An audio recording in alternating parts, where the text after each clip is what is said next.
One thing you don't ever want is to look back on your life with regret. You don't want an unsaid apology. I've often said, we're not promised tomorrow. So don't leave unsaid what you may not have a chance to say tomorrow. When I was younger, not as vintage as I am now, I was an accountant. I had a large number of people that worked for me and I made good money, but I was ostracized at work. I was the only male working in the department and the only black person working in the department. And from the moment I stepped into the office in the morning, all conversation ceased until I made it back to my office. Now, to be a young 20-something-year-old man who is a very social person, that's hard to deal with. I don't even like math, but I have an affinity for numbers. I'm very good at it. So I went into accounting, partly because I knew I always wanted to do something regarding around money, but my wife at the time, she was going into accounting.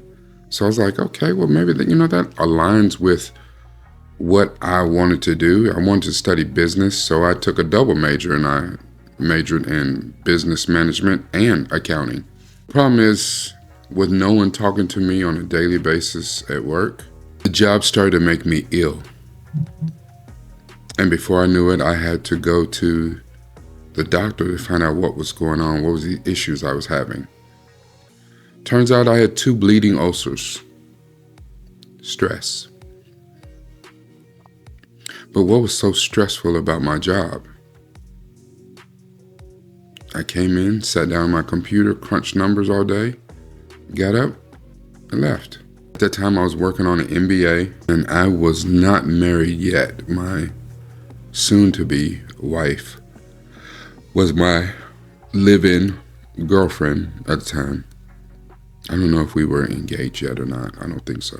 I got to the point where I was a social creature, I was a social being. In order for me to talk to people, to have a good conversation, I had to go to the mailroom to find people to talk. And this just was not it for me.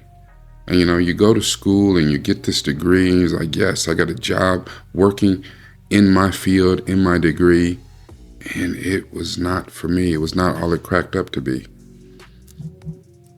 And I had to make a choice, and I quit that job on faith. I prayed and realized this ain't it. And that's what inadvertently led me to teaching. I didn't know until some years later that my soon-to-be wife, my first wife, had a great deal of resentment towards me for leaving accounting and becoming a teacher.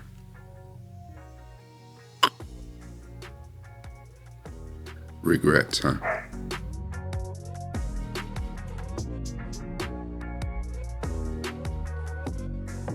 Hello, Governor. This is Rakai Steed, new from the Ville, and we're back at it. Sherlock, Season 3, Episode 1. And this particular episode is called The Empty Hearse. Now, we're 2 years after Sherlock's death. However, we saw at the end of Season 2, Episode 3, at the very end, they did a epilogue where we saw John go to his grave and speak some words to Sherlock, pleading with him to not be dead.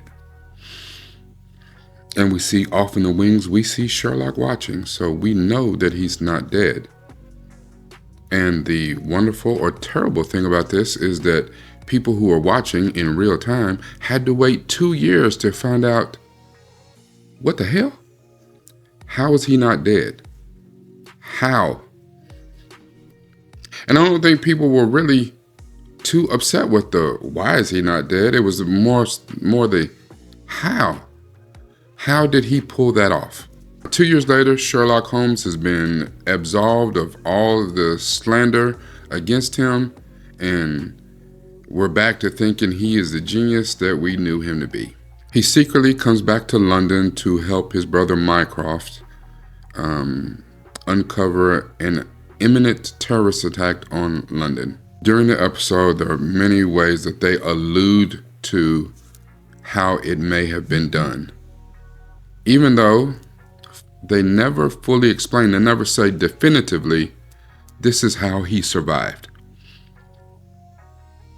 Several theories, several things are thrown out there, and it's maybe that the people behind the show were listening to the gossips and the blogs or whatever and kind of appease people with this and that. They never said definitively, but they threw a lot of stuff out there. Take it with a grain of salt, I guess. John now has a girlfriend, Mary Morstan, and he's about to propose to her in a restaurant. Which I think one of the most hilarious scenes is that John tells Miss Hudson that he's going to propose, and then she looks at him kind of quizzical, and he's like, to a woman. And then she is even more puzzled. She's like, really? And he's like, I'm not gay. I've never been gay. And she's like, you know what? You tell yourself whatever you need to, sweetie. She's like, I know that you and Sherlock were more than working partners, that you had a thing. Which is interesting because a lot of the internet did that. They kind of shipped them together for whatever reason. But it's a funny line. Anyway, Sherlock,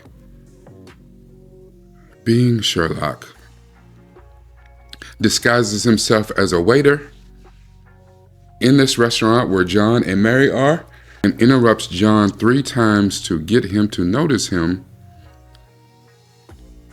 even though he knew that John was going to propose. He decided that it was better to let him know that he was still alive 2 years later and ruin his proposal.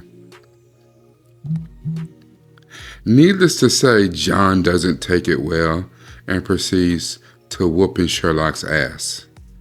3 times they get into a fight because Sherlock he's Sherlock. He just says stuff, and John felt it was necessary to give him them skibbity paps. Yep. So Anderson, the doctor in the morgue, or one of the guys who refused to work with Sherlock in season 1, we find out that he has been fired because he wouldn't let it go that Sherlock was not dead, that Sherlock was still alive. And he turned into the crazy conspiracy guy. And that's one of those things about, you never know what you have until it's gone. So Anderson fakes this scene, made it appear like it's Jack the Ripper, and this is all to pull Sherlock out of hiding. Sherlock's shown a video by a London Underground employee, a guy who works the subway, and a passenger gets onto a subway and disappears, never gets off, in between 2 stations. The train doesn't stop, there's no place for him to get off, and that's a mystery for Sherlock to solve. He later figures out that not only did the man not get off, but when the train pulled into the next station, one of the cars was missing. It left one station with 7 cars, pulled into the next station with 6 cars. That's why we never saw the man get out. But still, now here's a mystery. Not only where is the man, where is the whole car? Sherlock and John find the car. It's underneath Parliament in a station that was not built out. There is a bomb on the car, and the entire car is now a bomb to blow up all of Parliament. Sherlock turns the bomb off by a switch that's on the bottom of the bomb, but he doesn't tell John. He allows John to think that this is their last moments, that he doesn't know everything, that he can't turn the bomb off, and John says some really heartfelt stuff to Sherlock. Sherlock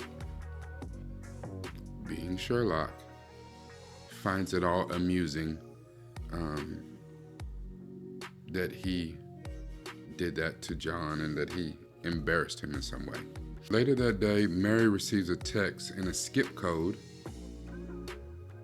telling her that John's been kidnapped by somebody and that he'll die if he's not rescued in time. So she goes to Sherlock, he helps figure out the skip code, and Sherlock and Mary get on a motorcycle, race across town, and manage to drag John out of a lit bonfire that was Guy Fawkes in effigy that was about to be burned. And if you don't know about Guy Fawkes, there's an excellent movie called V for Vendetta that kind of goes into a little bit more about, the 5th of November. At the end of the episode, Sherlock's visiting Anderson. He's talking to him about possible scenarios about how he could have died or whatever. And the thing is, he kind of leaves doubt on what happened. He doesn't explain what happened. And Anderson is laughing hysterically because at this point, Anderson nor we, the audience, have any idea how Sherlock really survived any of this. Again, my quotes, you know that I love them. My first one is from Goodreads, which is, it's better to regret something that you've done than to regret something that you haven't done. My mother used to say this to me all the time. You know, it goes right along the lines with it's better to ask forgiveness than permission. And sometimes that's true. For my kids, that is not true. You better ask damn permission first. Beat y'all's ass. My other quote is from Jim Rohn, and I also say this all the time. I used to say this all the time to my players when I was coaching. I said this to my students. We must all suffer one of two pains: the pain of discipline or the pain of regret. The difference is discipline weighs ounces while regret weighs tons. That right there is a bar. No, it's about having the strength, the fortitude to do today what will pay off for you in the future. Now, in this particular episode, we feel bad for John, Dr. Watson, because it's at some point you always have to keep in line and recognize Sherlock's deficiencies, which is sometimes he can't help himself. Remember, he is on the spectrum, or at least in this particular series, he is portrayed as being on the spectrum. It's been alluded to a few times that he may have Asperger's. He calls himself a high-functioning sociopath. It is one of those things, that filter that goes in between mind and mouth, he does not possess. And because his brain functions at such a high capacity, it's hard for him to contain himself. And he usually doesn't do emotions like other people do emotions. We feel for John, because if you care about someone, you don't let them go 2 years to think you're dead. And the only time where that may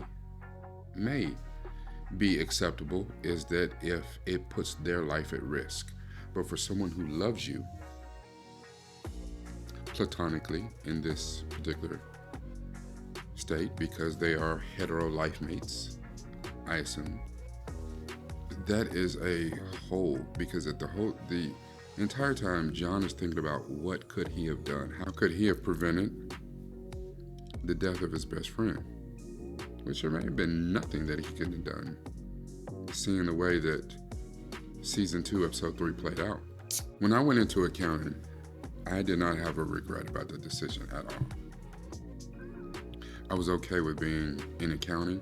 I was okay with the job I was doing. I was definitely okay with the paycheck I was getting. I did not have any regrets. I hate that it ended the way that it did, but that is what, it was a consequence. Nature took its course, and I hated not being able to interact. I didn't have anything in common with the people who worked under me and the people who worked with me. And I was on an island. I have tried very hard to not live a life of regrets. And it's hard because you often think about what could you have gone back and done differently. If you were given an opportunity, what could you go back and do differently? Because remember, changing one decision in your life changes everything in your life. And that means that everything that you've learned, all the experience that you've gotten, creations that you've made, and probably more mistakes, those all vanish. And I gotta say that as many mistakes as I've made along the way, career-wise, relationship-wise, just dealing with people, with myself, if I could redo one thing and make all of that go away. The thing is, what makes you think that you redoing a past mistake will make anything better? You could absolutely make everything worse. And the one thing I cannot fathom right now is not having my kids. Yeah, maybe I'm with some other woman and we're living a happy storybook life and I have kids with that person. I can't see that because they won't be the kids I have right now. So even if the choice is to go back, redo something, I end up with someone different, I have different kids, but I still have kids, and I'm having this wonderful life where I'm just paid beyond belief and, everything is great. I cannot see it because I cannot see anything but the kids that I have. Good or for worse, my life is what it is. I try too hard to be very transparent about who I am and my lifestyle and where I'm going. And sometimes it's not a good move, especially when you have kids, because you don't want them to be privy to everything that's going on in your life. They're not adults, and it's not their place to deal with the shit that you got going on. At the same time, I don't want my kids to be privileged little shits. And they have to understand that the struggle is real. When you ask for shit, it comes from someplace. When you don't do stuff or you do stuff, there are consequences behind everything. I think as parents, you are supposed to shield your kids from the world as long as you can, because the world is vicious. It doesn't let go. Doesn't give a shit about you or your kids. It churns up everyone the same. And the best thing you can do is be prepared for it. And I feel that sometimes as parents, we go out of our way to shield our kids from the world because they'll have their time in the world, but we don't prepare them for the shit that's about to happen. And when we get to the point to start preparing them, we're preparing them a little bit too late because they've already made their entrance into the world without us. And the internet makes everything happen so much faster than it did when I was growing up. Here are a few ways that you can deal with regret and move on with your life if you have regrets. First of all, forgive yourself. Accept that you did the best with the information you had. That's it. Forgiving yourself is hard for a lot of people. Remember to practice gratitude. Be grateful. Focus on the present. Appreciate what you have.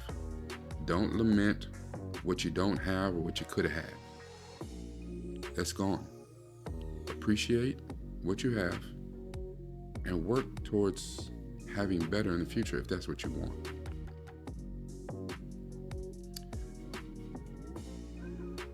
One thing that's hard for a lot of people to do is make amends. If your actions cause somebody, some people, harm, make amends for it. Make up for it. Take responsibility.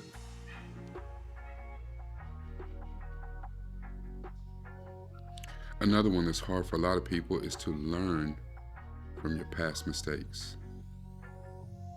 It can only be a regret if you learn from it. Do better. Consider that behavior, that action, what you said, what you did, that was a regret, and do better. Accept the present moment. You live right here, in the now, in the real. Accept this. This is your life. It's not pretend, it's not make-believe. You live in this moment. However you got here, you made this moment. Accept it. Figure out your role plan forward and do better. Make it happen.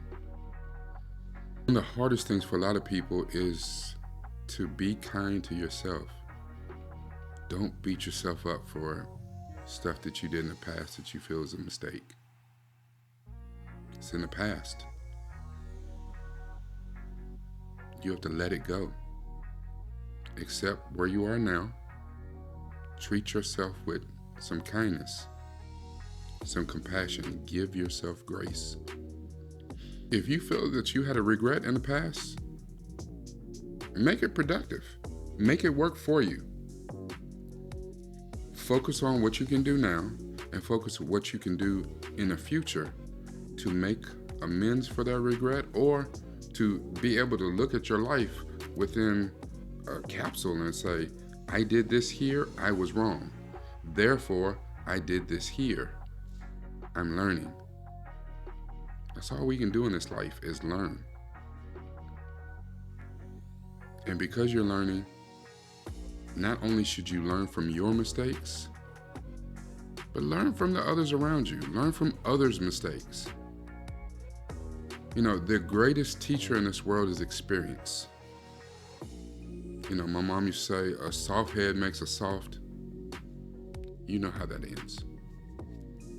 You really can learn an example from other people. Sometimes you don't have to go through all of the pain to feel, to understand the pain that other people went through. Do your best to learn from those who have went through difficult situations. Some that you've been through, and some that you have yet to go through. As you hear me say all of the time, you have to use your head, but you have to feel with your heart as well. This is Rakai Steed, new from the Ville. Make sure that you like, comment, share this as much as possible. And if you haven't subscribed, please subscribe. I have some videos that'll pop up at the end of this. Go through those. You might find something that's worth the time that it takes to listen. Like I just said, this right here, this right here.